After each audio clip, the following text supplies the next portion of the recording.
दोस्तों, मेरा नाम है कुमकुम बिरवा। आखिरकार निर्मला ताई को और प्रधानमंत्री नरेंद्र मोदी को मिडिल क्लास की याद आ ही गई।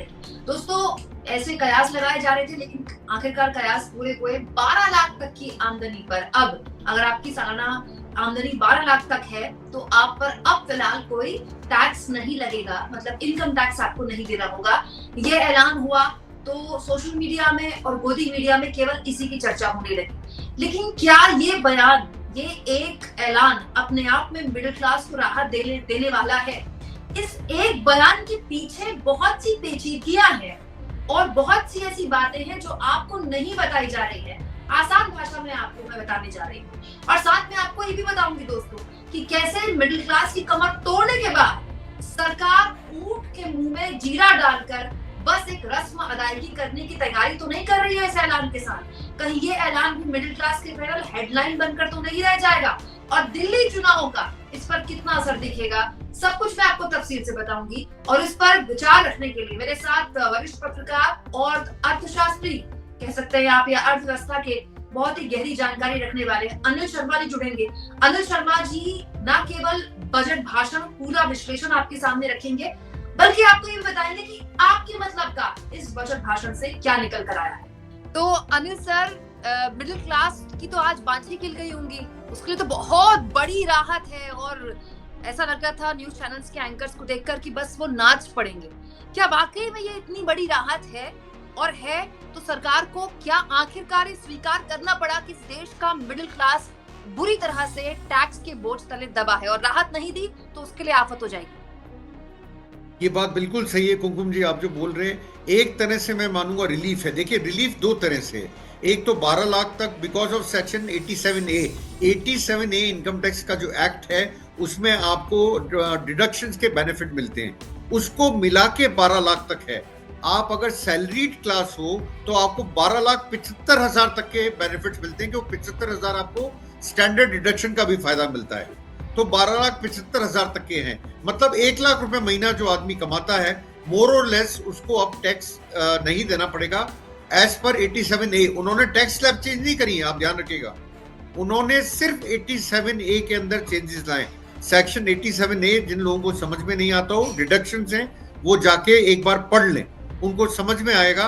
ऊपर से तो निर्मला सीतारमण जी 12 लाख पे जीरो टैक्स बोल जाती हैं, पर अगर प्रोफेशनल इनकम किसी की है वो 12,10,000 भी हो जाती है तो उसके ऊपर टैक्स एप्लीकेबल है। तो लोगों को ये समझना जरूरी है, ये जो टैक्स डिडक्शन की वजह से आपको 12 लाख दिख रहा है, वरना नहीं दिखता। ये कोई टैक्स स्लैब चेंज नहीं है एक तरह से, ये 87A सेक्शन इनकम टैक्स का उसकी वजह से है।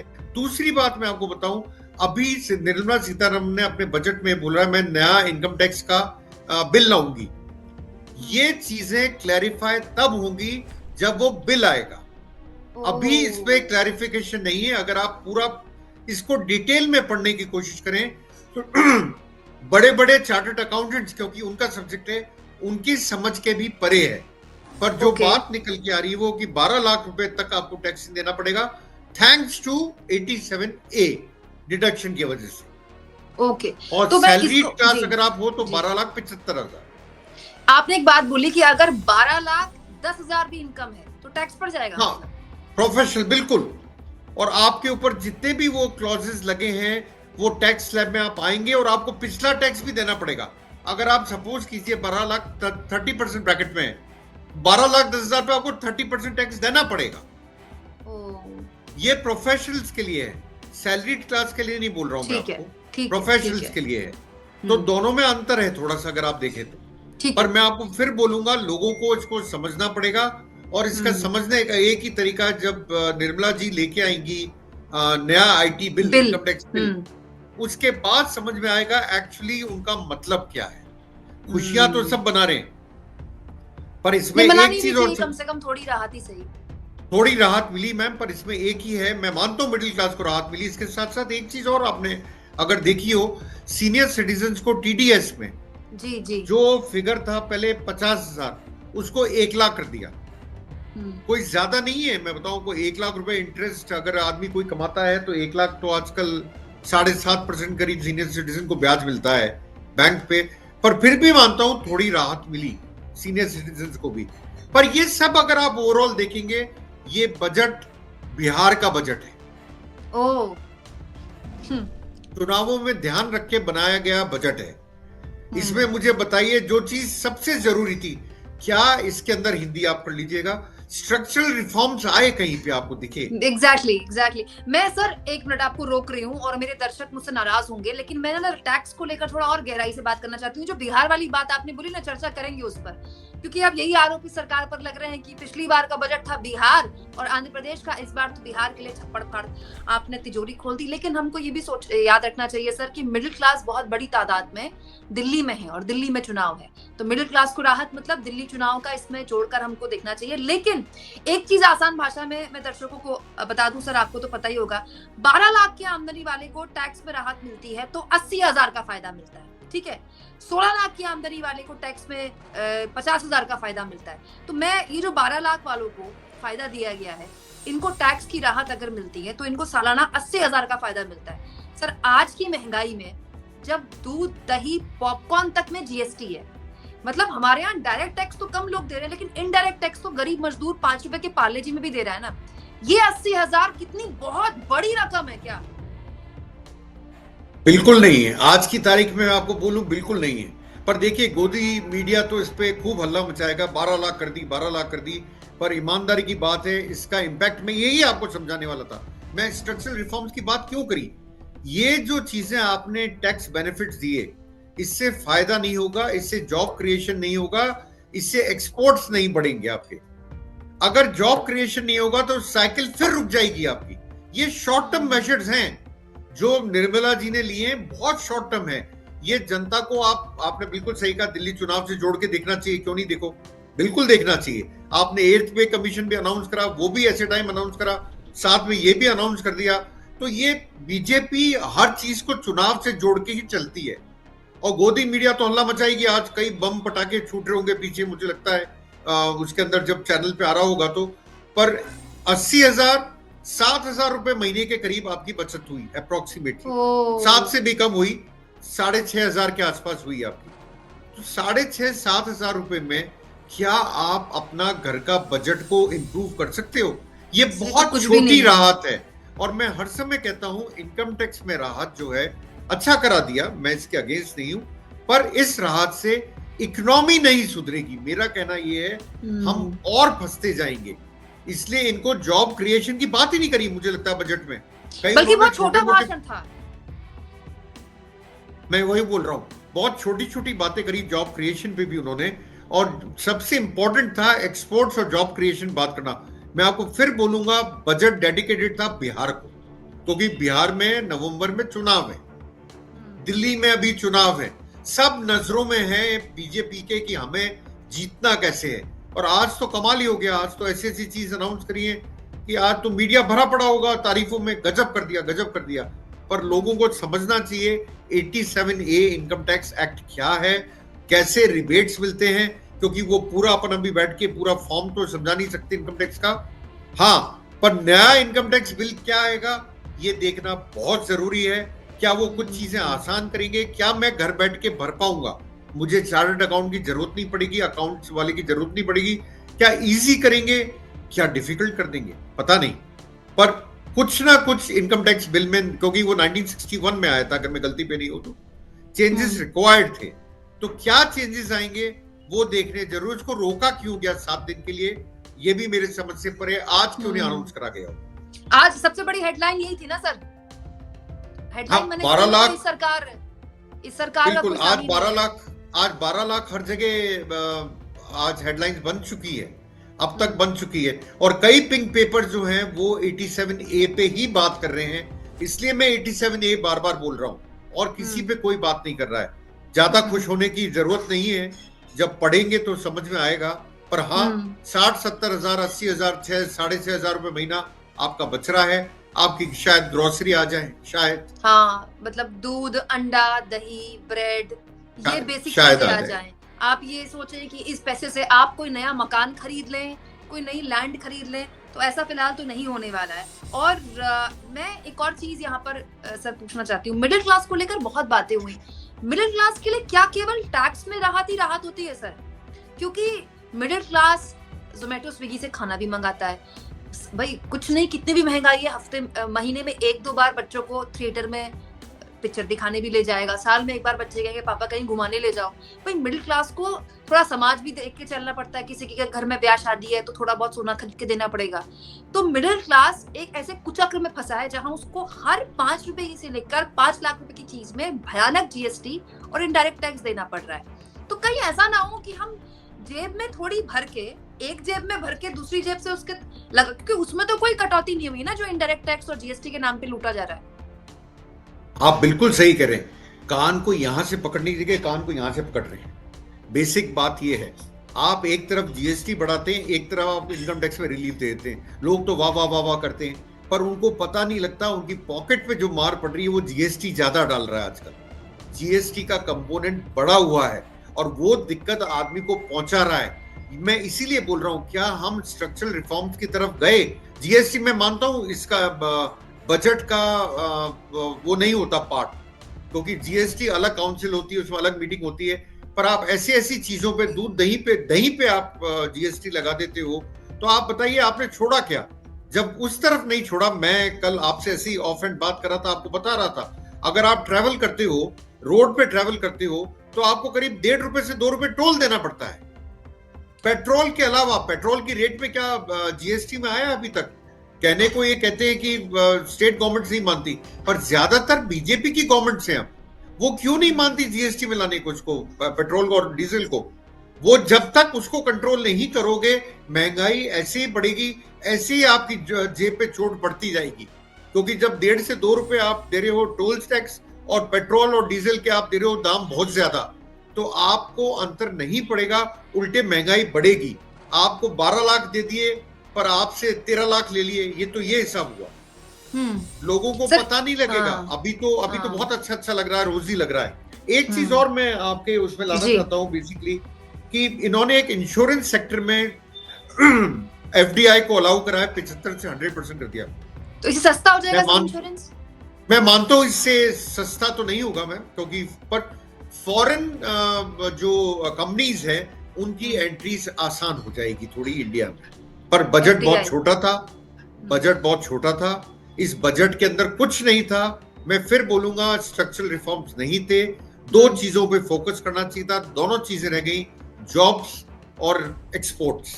सर शायद इसीलिए कि इस सरकार को ये बात समझ में आ गई कि नौकरी देने उसके बस की बात नहीं है।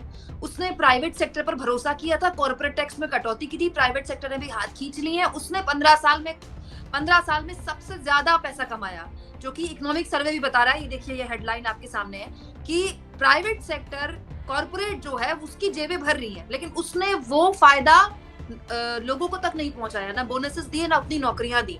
मतलब सरकार असफल हुई। सरकार ने कॉर्पोरेट पर भरोसा किया, वो भी असफल रहा, और सरकार ही मानती है कि नौकरियां अब उसके हाथ के बात नहीं है। मतलब इसलिए शायद सरकार ने एड्रेस नहीं किया।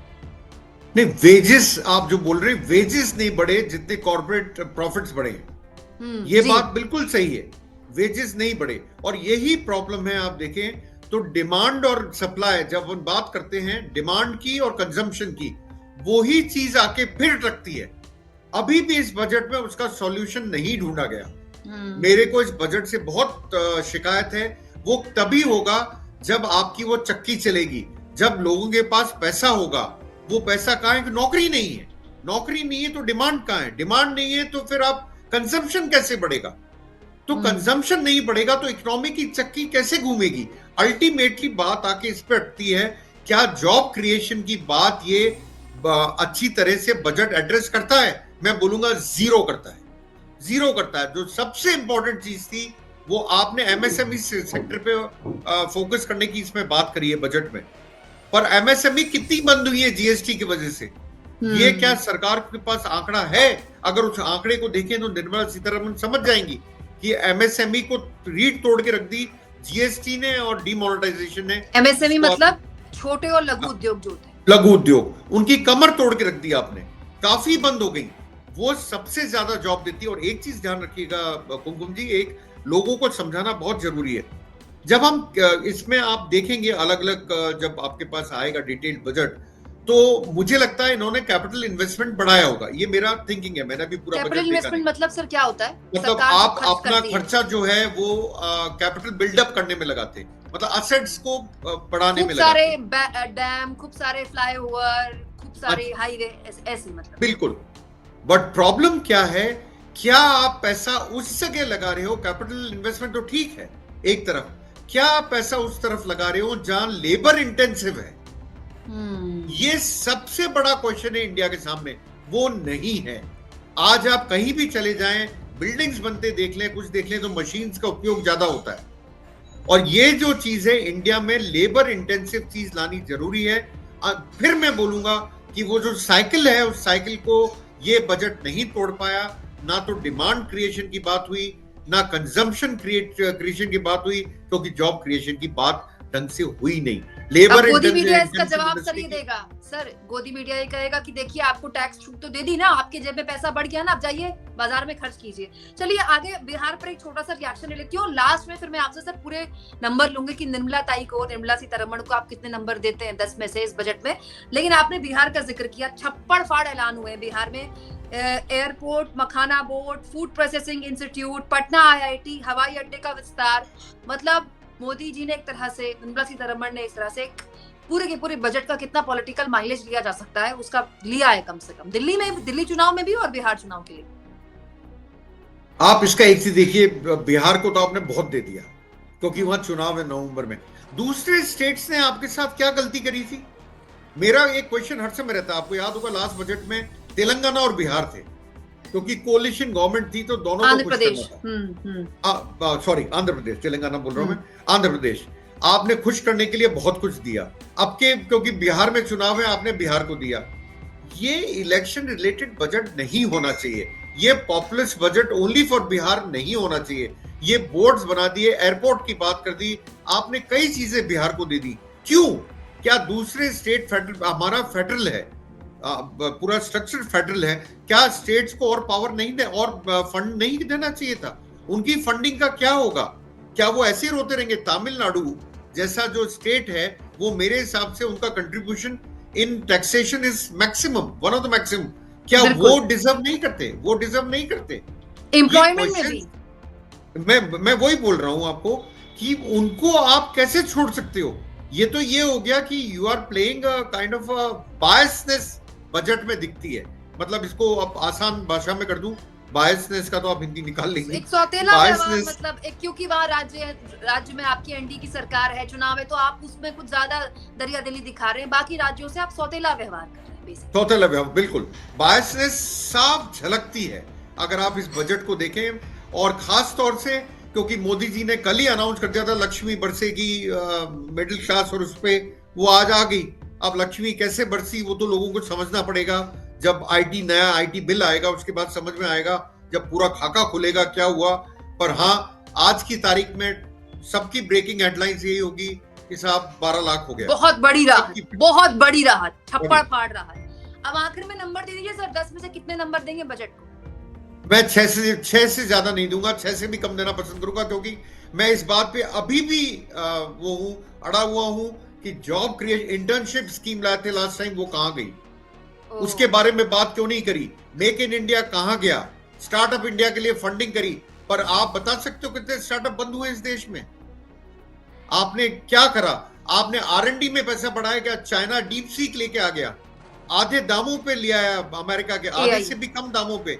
आप, क्योंकि वो 3% ऑफ जीडीपी R&D को देते हैं, आपका 1% भी नहीं है, 1% से बिलो है। क्या आपने R&D में पैसा बढ़ाया? मैं तो 5 नंबर भी नहीं देना पसंद करूंगा अगर आप मेरे से पूछे तो, क्योंकि जो इकोनॉमी में प्रॉब्लम्स थी उनको हैंडल नहीं करा। पॉपुलिस्ट बजट लेके आए, आपने 12 लाख रुपए तक की राहत दी, ठीक है, मैं भी मानता हूं, मैं भी खुश होऊंगा, सब 12 लाख तक टैक्स नहीं लगेगा। पर क्या ये इससे इकोनॉमी ठीक होगी? हमारी नहीं होगी, ये स्लोअर ग्रोथ की तरफ बढ़ेगी। कल का इकोनॉमिक सर्वे भी बोल रहा है 6.3 से 6.8। मुझे लगता है ये आंकड़ा भी टच करना मुश्किल होगा कुमकुम जी अब के। ये बहुत डराने वाली बात आप बोल रहे हैं, लेकिन फिर भी आपके हिसाब से 5 नंबर भी देना ठीक नहीं रहेगा इस बजट को। लेकिन हम तो पॉजिटिव रहते हैं, क्योंकि मोदी जी कहते हैं कि पॉजिटिविटी बिखेरनी चाहिए, बहुत नेगेटिव लोग हैं तो हम उम्मीद करते हैं कि ये राहत बड़ी राहत बनकर आए। लेकिन जो कि बात अनिल सर ने बोली और जो बात मैंने आज आपको जो पहली खबर दिखाई, आप चाहें तो ये खबर देख सकते हैं, इस सरकार के पूर्व मुख्य आर्थिक सलाहकार अरविंद सुब्रमण्यम, उन्होंने भी ये कहा था कि टैक्स में कटौती अगर कर भी दी जाए तो उसका बहुत फर्क नहीं पड़ेगा, क्योंकि आपको एड्रेस करना पड़ेगा मेन समस्या की, और वो समस्या ये है कि आप लोगों को रोजगार दीजिए और इन्वेस्टमेंट बढ़ाइए, फैक्ट्रियां लगाइए, बड़े स्तर पर लोगों को बुलाइए, बड़ी बड़े फैक्ट्रियां लगेंगी, लोगों को रोजगार मिलेगा, लोगों के हाथ में पैसा होगा तो टैक्स ज्यादा होगा तो भी वो खर्च करेंगे। As simple as that. बहुत शुक्रिया अनिल सर, आप जुड़े हमारे साथ।